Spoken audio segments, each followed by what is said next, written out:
Okay, it's straight up 1 o'clock Central here in lovely Lake of the Ozarks. My name is Mike Caesar. I am the Director of Customer Success and Marketing here at Rivet. I'm located remotely at Lake of the Ozarks. Rivet's headquarters located in St. Louis. So St. Louis, Missouri, just a few hours outside of the big city. It's my distinct pleasure to play the MC role here today for this partnered webinar. Today we have Tenna on board with us. We've got a couple of representatives from Tenna to help us talk about a couple of things. Number one, what does Tenna do? Why do they exist as an organization, as a company? What solutions have they put forth for the AEC world? And why have they decided to work with Rivet to bring forth an integration with Viewpoint Vista? So if you're joining us here today, welcome. I'm very excited for today's content, very excited for the presentation and the people that we get to work with. I'll introduce the full cast here in a second, but just to wet the palate here, we'll do some introductions, basic stuff. We'll talk about some challenges that we've noticed in the industry. We'll talk about the value of the integration, what Tenna is, why this matters from our perspective, why Rivet is involved in the integration process between Tenna and Vista. And then we'll actually show you how it works. We got a lot of questions from those of you that pre-registered for this webinar, asking about, you just wanted to see how the integration works, what data maps to where between the two systems.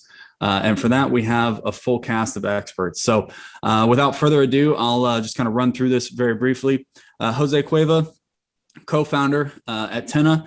He's going to speak specifically about the product that Tenna has built, but he's also going to shed some light on, from a leadership perspective over at Tenna, what really inspired them to help, to get into this fight from an AEC tech perspective and really help nail down the heavy equipment management and asset tracking problem.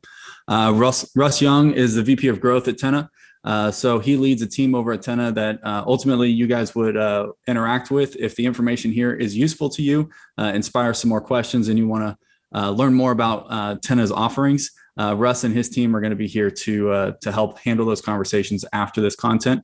And then over here on the Rivet side, you got myself, but also working very closely with Chris Collins. He's the senior product manager at Rivet, and he's worked very, very closely and tirelessly with the team over at Tenna to make sure that the integration itself, the profile, really suits the customer need, but also make sure that data integrity is maintained between Vista and Tenna. So with that said, I'm going to turn it over to Russ. And before I do, before he starts talking with you guys about the challenge, I do want you guys to know that we documented all the questions. So if you filled out a question beforehand, we'll make sure we touch on that in the presentation. But as you're watching, I'm sure that questions are going to come up. Please don't hesitate to ask those. Use that Q&A function that Zoom has built into the webinar tool. Please use that throughout. If I can find an opportunity to interject your question in the moment, I will do so. We'll also have a question and answer slide at the end to make time for open-ended discussion. But please, ask your questions early and often, and we'll make sure that we work them into the presentation. So with that said, Russ, take it away. Thanks, Mike. And obviously, thank you everyone for taking time out of what is in the middle of the day, in the middle of the week, and the busy summer construction season. So we appreciate you taking time to be here with us. Also, thank you. We had a pretty long list of questions submitted, which I guess we're hitting on something important here. With that in mind, before we talk about Tenna and the integration, we really want to talk about from the data collected by FMI, a big management consulting firm in construction, of where the real pain points are that we are looking to solve in partnership with construction. And then we're going to dive a little bit more specifically into construction equipment and how technology and construction equipment can partner together to solve these problems. So let's go ahead and dive in, Mike. At a really high level, if you folks haven't seen this, this is 1,200 construction companies reported on hours in their week and what they're spending time doing. So this is out of a 40-hour work week, which I actually find kind of laughable. No one in construction works a 40-hour work week, but they reported based on that. And you can see the amount of time spent on what they themselves called optimal activities, like actual project execution coordination. What I find really telling about these answers they reported back to us were around the non-optimal activities, just 14 hours out of 40 each week, looking for project data information, conflict resolution, dealing with mistakes and rework, right? These numbers in other industries that have, sort of embrace technology and move from more manual processes, paper driven, getting stuff from the field back to the office on paper, and move to digital processes, see these go into the lower single digits, as opposed to, this, which is, a pretty high percentage number. And these are self-reported numbers. Love to hear from folks whether, they think this is high or low for their business. But the reality is that folks that are embracing a more digital process are absolutely outpacing those that don't, that they are reporting that technology, when you move from writing things on a piece of paper to, using your phone as an example, or your laptop, and everybody's on the single source of truth, that these numbers drop dramatically, again, self-reported by the industry. But that leads to the question of, gosh, if the ones that are embracing technology are outpacing higher margins, et cetera, than the rest, and being more productive with their workforce, why isn't everybody going around just, buying technology? And that is because there are a lot of lessons learned, again, back from the construction industry on their report, where it doesn't and doesn't work. Mike, so this maybe next slide. Thank you. And this is the same survey of those same construction companies reporting back that when they do invest in technology, when it does work and when it doesn't work, reporting back on those commonalities. When you do buy technology for your construction company and it doesn't work out the way you planned, what are the main reasons why? And this was those folks answering that question. So the biggest one, this poor fit with work process and procedures. And this had to do a lot with, buying tech that maybe wasn't purpose-built for construction. What I hear from our construction customers is it's hard to solve a problem you don't understand, right? So if you're buying tech from somebody that's serving 11 different industries, construction's pretty special, very project driven, lots of privately owned stuff. It's very regionalized in terms of what you do, and it's very specialized on what you build as well.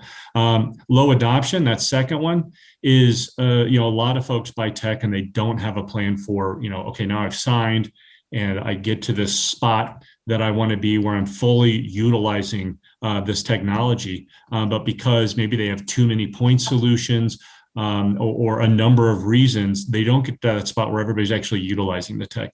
Probably the biggest joke I hear is more from the field and shop folks, where maybe the executives buy something and they didn't even take the time to really understand what the big problems are out in the field and in the shop that they're trying to solve. And I guess I'd say in the early days of buying tech, you see folks having that same problem, but as they go along, they bring everybody along for the ride, where they have an excitement over tech, that they're excited that they bought this tech for me to make my life easier, less of oh geez, the execs bought some tech and are sort of forcing it upon me. And this goes really important to when we think specifically about Vista, is that they have to use it and put that data in order for us to have that data flowing back into Vista about your equipment.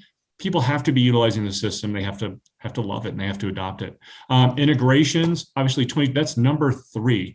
All these other ones actually point to integrations as well. But why did we partner with Rivet to partner with Vista? This is a huge one, because in a lot of systems we saw, and I'll dive specifically into equipment as an example, that in many instances, the data on their equipment sits in an island, right? And this might be true for other parts of your construction technology stack, that there's a big problem in construction where there isn't one single source of true trusted data. And usually that's sitting in the ERP like Vista. But there's a lot of frustration that people don't know where to go for what data. And we'll dive a little bit more into that in the next slides. But obviously you'll see the other ones here, inadequate stuff. But no, you're good, Mike. I think we we hit that one. All of these have to do with basically what I'd say two things. One, picking a good partner, and then learning from construction folks that have been utilizing tech for a while. And it kind of landed on what were, as you look at all these different pieces self-reported from these construction companies, what were the similarities when tech did work, or what was missing when tech didn't work. That one we already talked on, construction focus. Like, buyer beware. If you're buying from somebody that doesn't understand your industry and isn't looking to partner with the industry for a long time, be careful, is what that reported. The other piece was one platform. Much like, you guys are on Vista. You didn't pick 3 ERPs, right? You didn't go, hey, this part of the company use Vista, these folks use Sage, those folks use Foundation, right? You picked Vista, and everybody's on that single source. In specific to equipment, we have a problem with folks utilizing multiple platforms, but that when there's one platform and a single source of truth, much higher success rates reported from construction. Customer success.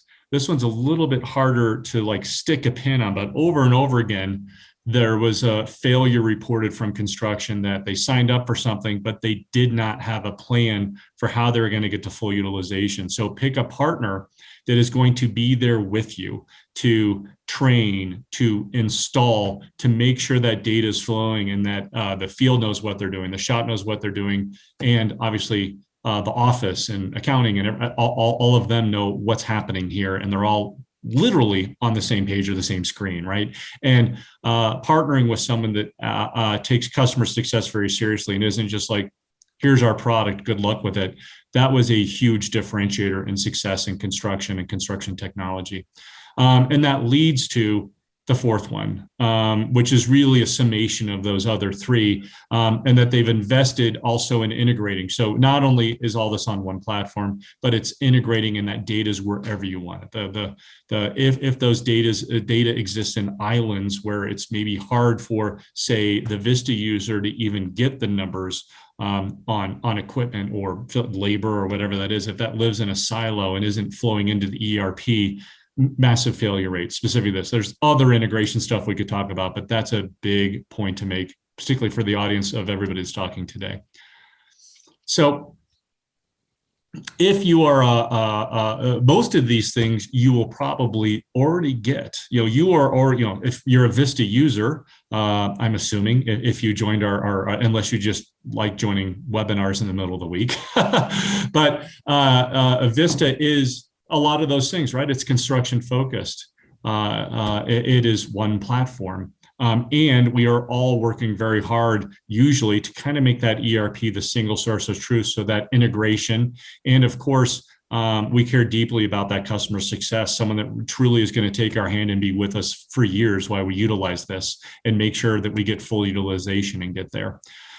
So the integration is outside of just equipment, is making sure all that data is getting into Vista so you can action on it. Now, obviously, there's a lot of ancillary benefits of knowing the fires before they pop up, but really at the end of the day, just knowing ending that end of month madness of trying to get the stuff out the door for your company in terms of billing and things like that.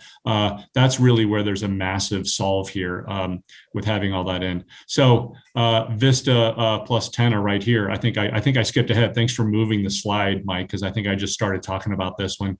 But yeah, so that we are a contractor focused tool for equipment management and all the different pieces that covers. We'll talk a little bit about that. And that all of that's going to flow into Vista for you, all that great data. And Jose is going to jump into that a little bit later.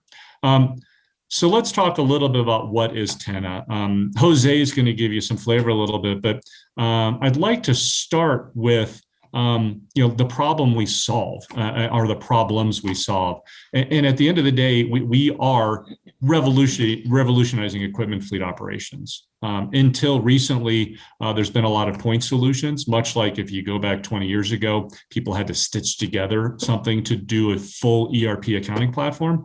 And equipment management has kind of gone through that same kind of place where just now we're getting to where we can kind of do everything on one platform. It's been a tough nut to crack, I'd say. Go ahead, Mike. Oh, I think now we're getting back to Jose. Sorry, I think Jose, I stomped on your talk. I forgot. I thought we were going back into equipment stuff. So let me shut up for a second and get somebody much smarter in here. Jose is, as Mike said, he's our co-founder. He's also our VP of product. So over the last 6 years of building Tenna to what it is today, he's been the one that's led that charge. He also comes from the field and comes from, sorry, I'm going to steal a little bit of your thunder here, Jose, that comes from the field working for Conti, a big heavy civil company that saw this problem and tried to buy something to do what they wanted to do and realized the massive part of the industry that had that. But now, Jose, let me shut up and you've been here a long time. So yeah, let's hear your story. Great. Thank you, Russ. Thank you for the introduction there and talking about Tenna. As Russ said, we have an asset management solution for the construction industry, and our focus is really solving all the challenges that come with owning, maintaining, operating, inspecting, insuring different pieces of equipment and vehicles that are usually spread out geographically, either across projects or across states. But you have to keep in your books. That's where Vista comes in. And you have to make sure that they're making money for you. And that's a big challenge. And we've seen that challenge firsthand because we were born out of the industry. As Russ mentioned, we were born out of a construction holding company, the Conti Group, that's been in business for 114 years as of this year. So a really long time to learn about the construction industry and discipline. And to that, until recently, we didn't really have a great solution to manage all these different assets until we came up with Tenna and put a solution forward. We understood that in order to do this, we had to have engineering at our core. We needed to have electrical engineers that can work on our hardware and provide these things for our customers to get a full solution all in one. And when it comes to the background, to get a little bit deeper into how this problem came up, the story goes, we were actually working, and I was personally working in the field. I'm a civil engineer myself in a high-rise bridge project in North Carolina. And this was one of the first projects for the company outside of the home state or the home turf, if you will. And in our project, we had to change our building of our bridge. We were driving some initial piles from using a causeway to using a temporary trestle. And if you guys have built a temporary trestle or know how expensive it is to put one of those together, especially when you didn't plan for it, you can see that we were in a big pickle. And we spent a lot of time trying to find the resources, that's equipment and materials within our own organization and across the organization, in order to get over this hump and basically save the profitability of the project. And in doing so, we spoke to a number of other construction companies, including to our own and to our own people. And we realized that there's really no good grip across all the assets that a construction company owns as to what is being used, what's up and running, what's available, what's forecasted or scheduled to be used somewhere in order to move assets around more efficiently. So we took that idea and that spark and we took it to market, started to work on a couple different concepts. And we ultimately understood, this is a couple of years worth of learnings, that what you do in construction is really hard and you need a lot of different pieces to do so. So you need a solution that's a software solution that everyone can access, the one page that Russ referenced that we can all see, that speaks the truth about what's going on out there, because there's a lot of activity going on and Tenna needs to be able to provide you the information about what the asset is up to. Is it performing well? Is it doing what it's supposed to do? Now, a couple different use cases there for construction, of course, knowing where things are, keeping tabs on safety. But two that really stick out are measuring equipment utilization and maintenance. Equipment is the third largest cost in construction. You have people, you have materials, you have equipment, and the upkeep of that equipment, it can get really, really pricey. So understanding whether it's being utilized to its fullest, and that's not only that it's running or being operated, but it's operated in an efficient way where it's supposed to be, as opposed to running idle, as an example, or consuming gas, but not giving you units of production. which then in turn drives your maintenance schedule and your maintenance costs. A machine that idles for no reason will cost you more at the end of the day when it comes to preventative maintenance services.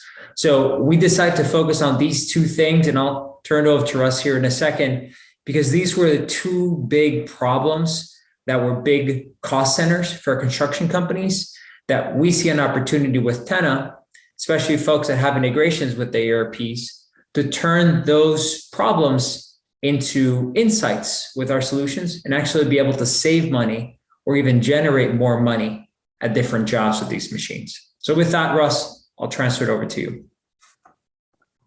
Thank you, Jose. The two concepts, a lot of folks ask us, what are the results you get? You know, when you get everything onto one platform and you have that integrated into your ERP instead of, you know, a stitched together system with these data lines, what is the end result that our customers report back to us? And they really fall into two pieces. One, I'm going to start with this one here on the right, this lower project cost expenditures. And this is kind of across the board. The general, in our customer base, we kind of have this general number we hear that's around 20% that they bid these projects and they put on a 20% cost for equipment. Some of the ones that are sort of maybe a little bit further behind the game don't even know if that equipment cost really is even 20% for all those reasons that Jose talked about. And we'll dive into a little bit more here on the next few slides. But the result is you drive those costs down, right? It's about maintenance, preventive maintenance, utilization. What are you owning? What are you renting? All these results boil down to, you know, pretty easily getting those costs down to more like an 18%, right? And there's the result. And when you think about, you know, if depending on what you do, those folks in more the traditional heavy civil space are operating, what we hear self-reported back is they're around a 6, maybe 7% margin world. If you're more of a utility or specialty folks, we hear maybe 9 or 10% margins typically reported back. And if that 2% drops right down to your bottom line, this is a major differentiator. It's also timely, you know, coming out of COVID, having things digital instead of on paper, and folks being able to manage equipment remotely instead of somebody being there to look at, you know, that stuff. And also, as you think about things like the infrastructure bill going, that ends up looking a little bit like the 2009, 2010 timeframe, where a lot more money coming into the business out there, but it also drives down margins. So, you know, we end up just like in maybe 2011, where a lot more business was being done. There was a lot more revenue, but people had a really hard time protecting margins. And we kind of expect that to happen again. So getting on top of this and utilizing a single system to protect those margins and drive those from a 6 to a 7 to an 8% becomes so important. That other piece, if you could go back one quick slide, Mike, is this lower capital investment that, you know, take a $100 million heavy civil company as an example. They typically would have around $30 million invested in equipment. And once they get their hands around what they're really utilizing when and what it's doing on these different projects and what they should and what they should rent, usually they can lower that to more like a $25 million investment. And the question becomes, what are you going to do with that extra $5 million? Where are you going to invest that? And so instead of having a big yard of equipment you might not be using, you can focus on investing that money where it can make a real difference to your business. Now, we certainly understand and respect that some folks need specialty equipment that only gets used every once in a while. And Tenna absolutely is all about helping you understand what equipment helps you win work and deliver work, and helps you focus on that and make sure you're not, you know, basically, you know, owning toys you don't need, so to speak. But yeah, sorry, Mike, go ahead. And this kind of leads to those, you know, we wanted to stop quickly here. Those of you that are, you know, maybe Vista Power users and think about the ERP day in, day out, wanted to have one slide to think about where is equipment management today and what does it look like, and because it's good to understand how that needs to flow into the ERP as well. But what we see is kind of at this level one, this manual process, right? This might be if you visit your equipment manager's office and you see a whiteboard with sticky notes on it, or Excel spreadsheets, or you see them calling around to find out where equipment is and what projects is on. And this is sort of the manual stage that we see some of the maybe the laggards in technology adoption have. Obviously, this is rife with inefficiencies. We could certainly go deep into some stories here, but the point is sometimes something gets stolen and they don't even know it for 2 weeks. Sometimes they'll rent a piece of equipment that is on the other side of the project being underutilized that they already own, and they just don't know it. They might request equipment and not know where it is. Sometimes the equipment manager will find out that equipment's been moved to another project and they didn't even know it. And so, there's 100 stories around that, but that's kind of the level 1 of equipment management. The level 2 here is where a huge chunk of the industry is today. And this is where they have typically a mix of manual process and digital process.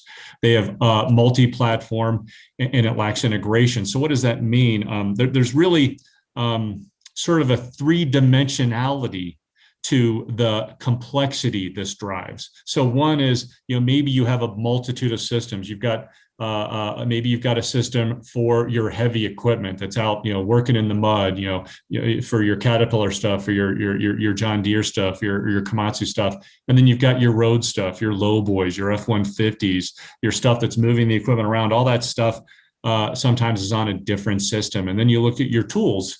And maybe you've got a Hilti or a DeWalt or a Milwaukee, right? And so that brings complexity. And then, of course, maybe they're not even thinking about your attachments, your light poles, your generators, your trench boxes, haven't even really entered this equation yet. We see that a lot at level 2. The second piece of this complexity is the person that's using it. And this is probably the most important for our group here, right? That maybe the folks utilizing Vista don't even access all these systems. So all this data is sitting there, unutilized. They don't talk to each other. And that is, there's the office user, the equipment manager, the people out in the field, and they are all accessing this data and how to utilize this equipment from different ways and from a different perspective. And then I'd say finally, there's some complexity in the job that it does, right? So some people care about theft or risk reduction. Some people care about how do I measure my utilization, and they buy to solve that problem. Some people think, oh man, I've got to get on top of my preventative maintenance. An ounce of prevention is worth a pound of cure, which we all know is true. If equipment breaks down, the slowing down of the project is massively painful, super expensive. You can have labor that now is not even able to work. And then so maintenance, preventative maintenance, requesting equipment, scheduling it. So you think about all these functionalities. And until recently, construction companies were forced to stitch together a systems of systems to accomplish that. So kind of driving back to what does this mean in level 3? Why are we just getting to level 3? Single ERPs have been around for a while. Single project management systems have been around for a while, right? Why are we finally getting to where we can activate on a single platform for all of your equipment management, all the people that touch it, all the different equipment, and all the different needs you need from that system? Let me start with, it's really hard, right? You got to get the hardware right. It's got to be focused for construction. You got to have all these different hardware pieces to manage those correctly. It's got to flow into a super easy to use software system. You need to have a mobile interface that's really easy for the field to use, that takes seconds to use. What I would say is configurable, not customizable. It takes no programming to do. It's, if you can buy something on Amazon or order an Uber, you can use Tenna. It's got to be that. Right. And so everybody's got to be on that single system, and it has to be integrated. And that you have to not keep that data in a little island. It's got to flow into the ERP. It's got to be in Vista. So those folks can see that data and know about it. And then, of course, customer success we talked about earlier. So putting all those 4 pieces together ends up being a lot of work. Maybe that's Jose. Maybe we should all be impressed that it only took you 6 years to do it. But this is where everybody's kind of in a race to get to today. We're on one ERP, we're on one piece of project operations. We need to get on one piece of construction management that flows everywhere, right? And we're kind of all in a race there, and that's what Tenna does. And this is, kind of what it looks like in real life, right? If you walk into your equipment manager's office and you see this level 1 image, that's kind of where you are. And you probably in the office don't even know what the real financials are. What are your true equipment costs and what's it cost you? And sort of this level 3 is after Tenna, right? And this is where most of the industry is trying to get. We also see some companies approaching what we call level 4, right?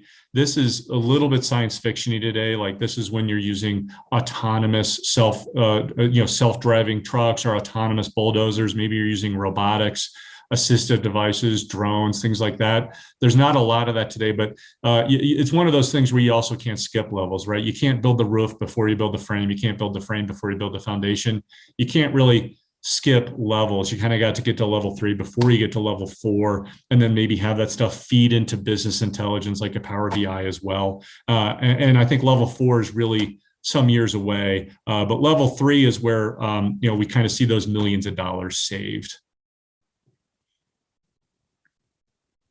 And so I'm going to pass this over to Mike and Chris here, but I did want to pause and say, why are we partnering with Rivet? A few, maybe this list here, the legal implications, the fewer APIs, and that additional support they give. These are all hugely important. I'd also like to add that Rivet, as their name implies, they are a leader in understanding all the various ERPs and what it takes to integrate into them. It's a heavy lift. And so somebody that is a leader in that space and knows all the ins and outs of how all the different construction firms might be utilizing these pieces of technology different, and then is integrating all these systems together in sort of this hub and spoke, instead of a whole bunch of single built integrations. Having a hub where all this data can flow into a hub and then flow into your ERP is massively valuable. And we met with a lot of folks before choosing Rivet, and they've done a fantastic job of really let me put it this way, they are construction focused as well. And that has been sort of a real difference for us in bringing this Vista integration into reality and battle testing it, and getting helping us get a lot of the first customers on and really battle testing this thing and make sure it's highly valuable. So let me pause here and say thank you. And with that, let me turn it over to Mike and Chris. Of course. I'll speak up real quick, and then I'll let Chris do his thing from an integration tech perspective. I'm looking at this attendee list, and I see several names that I've had personal conversations with, and it's really good. I've got my personal, like my family life heart that sings whenever my kids do something amazing, but I also have this professional side of my heart that my career heart sings whenever I see customers coming back to the well and saying, yeah, Rivet did a good job here. There's new product, new opportunity. Let's see how we can grow the engagement. And so, Ed, George, a couple of you others, it's just really good to see you guys asking the right questions and letting your curiosity, lead into investing some time to learn more. For those of you that come to this call and have never really heard of Rivet before, let me just kind of formally introduce you to what it is that we do real quick. We've built the first, to my knowledge, and right now the only one that's being kind of billed as or sold as the integration platform as a service specifically for the AEC technology world. So you're probably aware of other iPasses in other industries. But to my knowledge, we're the only one that's really taking a focus, really attacking the focus of connecting systems within construction technology. And we put our partners through quite a bit of scrutiny before we bring them on board, before we start attaching their technology to our network, before we start allowing them to pass data to other systems, because it's not just them, right? It's not just them. It's not just their customers. There's an entire network that we're building here that connects accounting systems, project management systems, equipment management and tracking systems, HR systems, payroll, AP, you name it. Virtually every function of AEC today is represented in some way on our network through the tools that are available today. And that network is continuing to grow, and it's continuing to grow with amazing partners such as Tenna.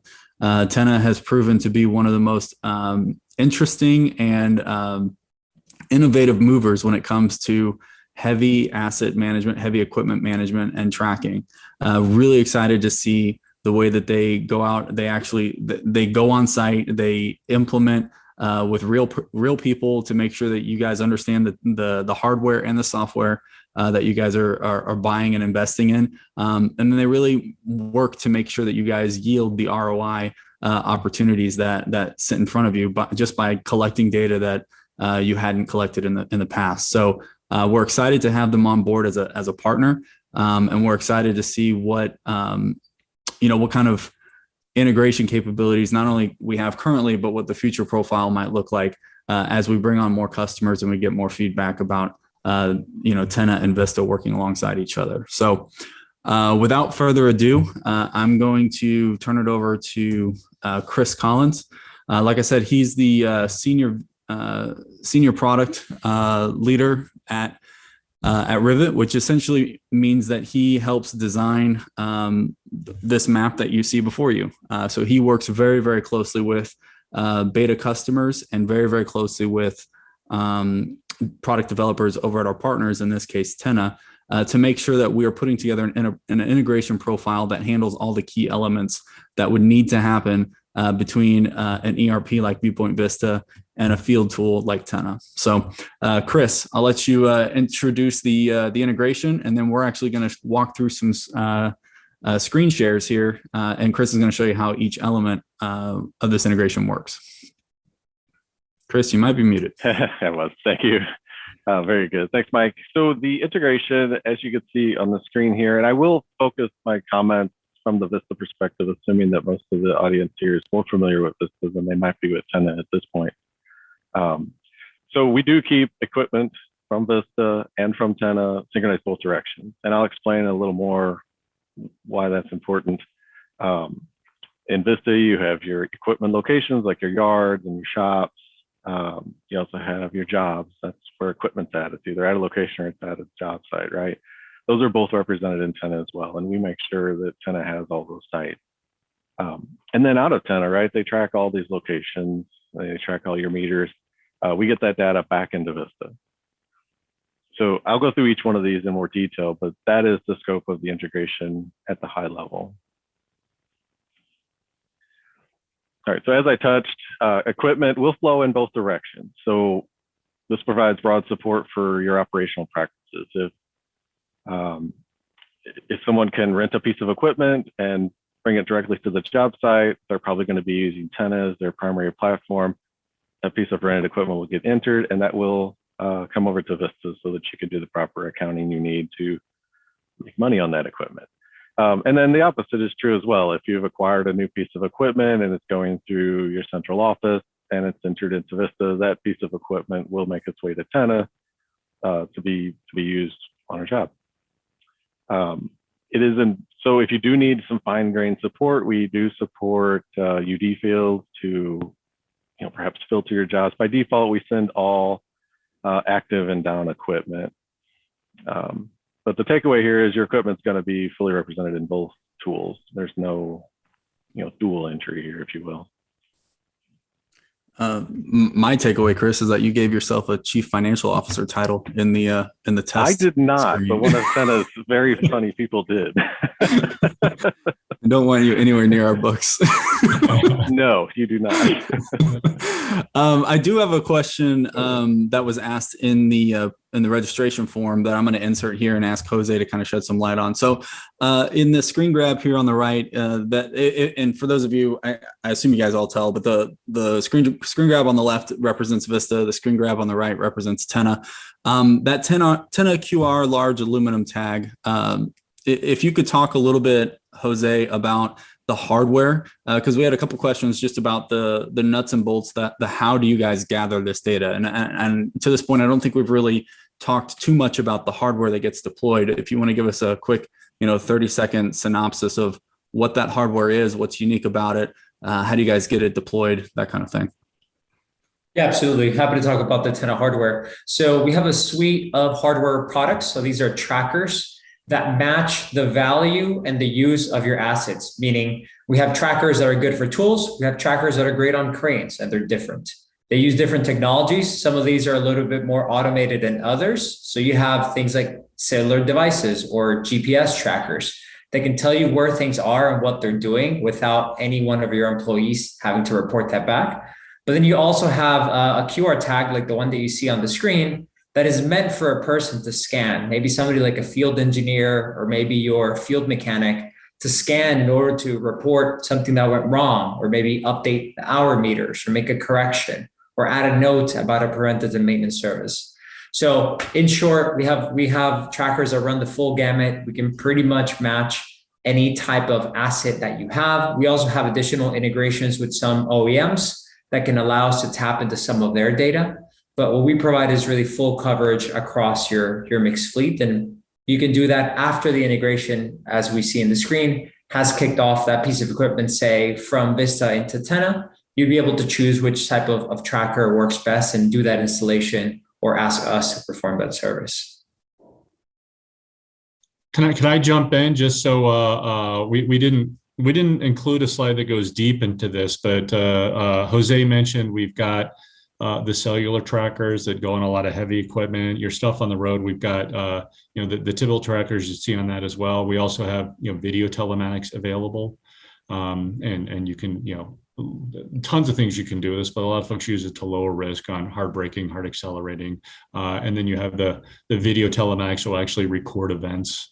And those are very useful. We have BLE devices, Bluetooth tech, where that might work on your attachments, your tools, things like that. And then the QR codes, and then we have some other stuff coming down the pike as well. But so yeah, to Jose's point, that's kind of the spectrum, and we can share that with you afterwards in sort of a follow-up to let you know all the different devices. Thank you, guys. And then Chris, one more question for you, and Jose, you can chime in if appropriate, but bidirectional data movement between equipment, EM equipment and assets. Does that mean like there's kind of a shared domain in terms of source of truth, Chris? So like if they update or create or delete an asset from Tenna, are those actions then reflected in Vista and vice versa? That's right. Okay. So there is data specific to the Tenna domain as there's data specific to the Vista domain. But the important thing is that your equipment is in both places, and key attributes about that equipment are always going to match. You're never going to have someone in Tenna looking at equipment and your back office not know it, or vice versa. Okay, great. And if I can maybe shed some color and give you some examples from the field, the equipment flowing from Vista into Tenna, it's so that the folks in the field get the right information about that asset, things like purchase price, fleet number, any additional documentation on that piece of equipment, things that sometimes it's hard for folks out in the field to get their hands on because that's in the back home office or somebody else has it. That's going to flow into Tenna. So that's really convenient when you have equipment going from Vista into Tenna. On the flip side of that, you may have pieces of equipment that you give autonomy to your job sites for them to purchase. So they may have the autonomy to go out and purchase a $10,000, $15,000 generator or compressor, and you need to mark that as a capitalized asset. That's where adding it on Tenna from a field perspective to somebody that maybe doesn't have knowledge or access into Vista will have that flowing back into Vista. So you're fully covered both bases. And like Chris said, you do have UD fields that are user defined that basically flags that you can mark if you want things to flow in one direction or the other, which make this very controllable. Thank you. Quick time check just for everybody who might have a hard stop here at the end of the hour. We have about 16 minutes left per my watch. We've got about 4 or 5 more slides that Chris is going to talk to in terms of screen shares. But I do want to encourage you guys, as you see these screens, as we share about the different elements of the integration, please ask your questions in the moment. Michael, thanks for doing so. I'm going to go ahead and raise your question now, and then we'll move on to the next runner. So Michael asks, does Tenna have the ability to create work orders by mechanics? And can they enter or charge their time to the work order and have it flow into Vista payroll? So there's a couple of different, if-then statements there. But Chris, Jose, feel free to speak up here.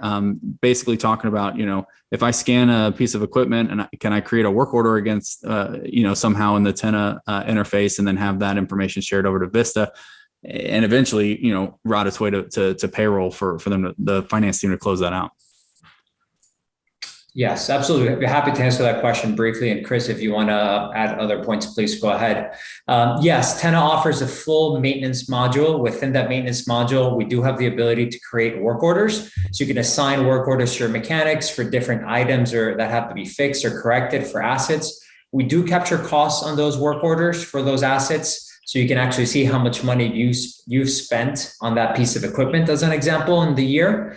And we are currently in the process of working on that deeper integration between financials and work orders on Tenna with Vista. That's something that we're looking to go deeper in with Rivet. It's something that, Mike, to your question, I believe, is of interest of our customers. So something that we're going deeper. But at the moment, our customers are using the Tenna work order platform, capturing costs there. And they are working with us to try to make that connection even deeper so that the right data can go back and forth. Very good. Chris, anything to add? Nope, that explained it perfectly. All right, let's move on. So just for those of you in the audience, that descriptor at the top, EM locations with the little blue circle and line, and then sites yard. Internally, you might hear me or Chris or somebody refer to that as a runner or an element. It's just one piece of the overall integration. So just a little terminology for your glossary here today. Chris, go ahead. Yep. So sites in Tenna are exactly what they sound like. It's a site. It's where a piece of equipment can be. In Vista, these are represented as EM locations or JC jobs, basically. We support pushing both of those to Tenna so that Tenna has an accurate site list that we know equipment's moving between. And then we bring that data back, as I'll show you in a couple of slides here, as equipment transfers.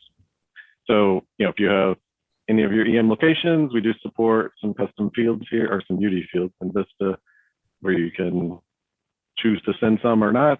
But we also have an address UD fields that you can add here so that we can set up that initial geofence in Tenna when we send that over. We'll go to switch to jobs real quick and we'll explain both of these together. So JC jobs also goes into Tenna as a site. So like I said, a site in Tenna is a location. They have different types of location. We send JC jobs from Vista over to Tenna as project type sites, just like we send the EM location information from Vista as a yard type site.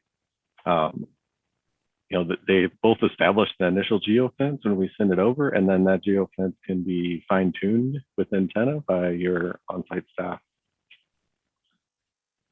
Was there any questions related to these, Mike?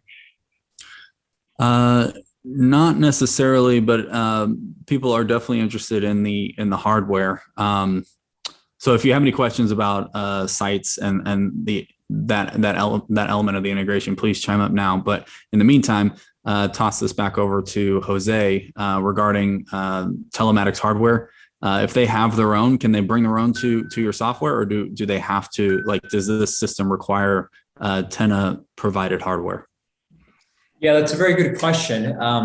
We can work with hardware that is provided by the OEM. So think about the hardware that comes with the machine off the factory. We can probably tap into those devices through an integration with the OEM. So major OEMs like John Deere, Cat, Komatsu, and Volvo, we already have relationships and integrations with. So again, we can tap into those. For anything outside of those, you would use a Tenna tracker. So we would provide you with the right tracker type. We do hold the standard of our tracker quality to, I would say, a higher bar than the rest of the market. Because we come from construction, we have seen how these things get banged up. We have also seen how frustrating it is to not know what's going on in the field because you have a tracker that never really worked well or never really captured hours realistically because it wasn't wired up correctly. So if you need a piece of hardware, we'll provide it for you. If we can tap into it via an integration, you can skip the cost of our hardware and we can just integrate directly. Hopefully that answers the question. Yeah, I'm assuming so. But Michael, on your question, or Kevin, on your question about the hardware, please feel free to chime in and in the chat or in the QA again, and let us know if you have any follow-up questions. All right, Chris, EM meter readings. Yep. So data going back to Vista, right? Tenna excels at a number of points when it comes to managing your equipment. And two of these are knowing when your equipment starts, how many hours it has on it, how many miles it has on it, and so on. And then where it is, right? So these two data points are represented in Vista as meter readings for your hours and your miles.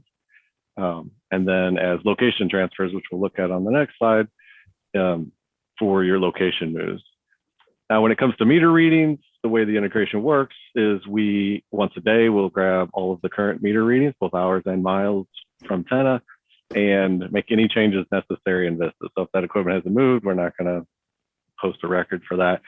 If one of the values has changed, we will put a record in the open batch, and then we leave that batch open for your Vista users to optional review or process. But you will always have accurate hours and dominant readings in Vista. Go ahead and go to the next slide, Mike. Yeah, I'll just chime up real quick. I do see in the chat box, I see a question from George and a question from Carrie. We'll let Chris finish up with this last runner, and then we'll go ahead and highlight your questions. Yeah, so the last piece of data that we keep in sync between the Tenna platform and the Vista platform is location transfers.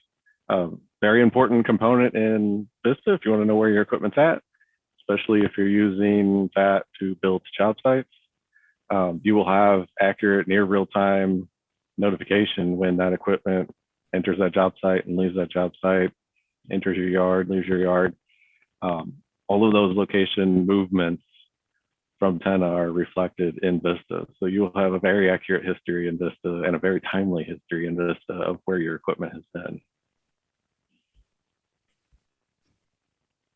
Awesome. Jose, any other color commentary on the last two runners? Yeah, certainly. So when it comes to the EM location transfer, the screen that we're on, the key here is that Tenna will provide really the truth about what your machines and your assets are doing in the field. We'll provide that right into Vista as an EM location transfer. And these can oftentimes, for our customers, drive billing. Now, you do have a choice to make, whether you want to follow the Tenna automated source of truth of, hey, that machine showed up at the job site, we should probably start billing for it, instead of waiting the extra 1 or 2 days that it'll take for the job to tell us that it's there, because that may be internal revenue that you may lose on, or revenue that you may be able to bill to your customer that you may lose on. Or you can decide just to run some sort of report and audit those differences. You can have an informed decision as to how you're billing, and you're billing conscientiously, knowing that you have from Tenna the truth about what happened. So it's fully automated, it's hands-free, and you can kind of make that choice. Same thing goes for hour meters. We will provide the truth about the mileage and hours about your machines. And then you can choose to do that, if you will, what you need to on the Vista side. But you'll always have that stream of data coming in without any additional work to either gather paper forms or key in stuff coming in from the field. It's going to be hands-free. Thanks, Jose. That inspired a question from Kevin real quick that's pertinent. So he just wants to clarify the EM location transfer that's created by entry or GPS? Either. Yeah. Jose backed me up here, but whatever made that location move in Tenna, whether it was an automated pickup from a cellular GPS device or it was a manual barcode scan, it's going to be reflected here in Vista. That's correct. Great. And then backing up one slide, Jose, did you have any comments here? No, I kind of covered it already. So okay. Great. Yeah. Let's move on to the questions slide then. We're right at about 7 minutes left. I do have 2 questions in queue, which I'll get to right now. So if anyone else has any questions before you log out, please feel free to throw those up there. George is curious about the ability to request equipment in Tenna. So and George, I'm gonna try and represent your question here, but feel free to clarify if I'm misrepresenting. I would assume the use case here is if I'm on a job site and I need equipment to help me get the job done, can I use Tenna as sort of like an intra catalog to request equipment or assets? Okay, it looks like he confirmed. Yes, happy to take that one. The answer is yes. We know how painful and how difficult it is for you to keep tabs on your equipment, let alone to know where it's going to go next and to help you plan it. So we do have a module for asset requests that help you get those into a queue, get them approved formally, get the feedback back into the field or to the project managers or supers that are making those requests about what they're getting and when. And that can also be backed up by the GPS trackers and telematics, right? Because at the end of the day, if something was requested digitally, either through the app or through the portal, somebody approved it on Tenna, that loop was closed, we will know when the day comes whether or not that machine made it there. And again, those are the sort of discrepancies that we can handle and highlight for you to become more efficient. But short answer is yes, absolutely. Would be happy to demonstrate it or talk about it more in a different conversation. Okay, great. And then Carrie, I'm going to do something a little unconventional here. I'm actually going to allow you to talk and kind of represent your own question, if that's okay. Feel free to shut me down here on the chat if you don't want to. But I'm going to allow you to talk and ask you to unmute. This is an interesting question that I think kind of supersedes the tech conversation that we're having. Are you there? Yes. You know what? I wish I could actually provide details. I'm reviewing this product, obviously, as an option for us. And so I'm going to probably have to come back to you with some better details on this, but I know we've run into this before where we were unable to get certain things that they considered were proprietary, and we ran into issues with regard to that. I believe fuel burn was one of them. So I'm going to need to get with my equipment team and get some specifics on that. Got it. And for other people that are listening in, Carrie asked a question about certain equipment providers withholding information that they would consider proprietary, even within their own asset tracking software. I would assume, Carrie. So without naming any names, just for respect out of other businesses. Jose, do you have any thoughts? Have you seen this across the market with other customers? Can you kind of provide shed any light on this? Yes, I think it's a very good question. And Carrie, we have experienced this. I think that we've solved it for our customers. Again, would be happy to talk about it offline if you'd like. But from a Tenna perspective, it's our goal to provide our customers with one platform, one source of truth across the board. And again, we do have some really good relationships with some of the OEMs that provide that kind of data. But you always have the fallback to go back into a Tenna tracker for a number of different reasons.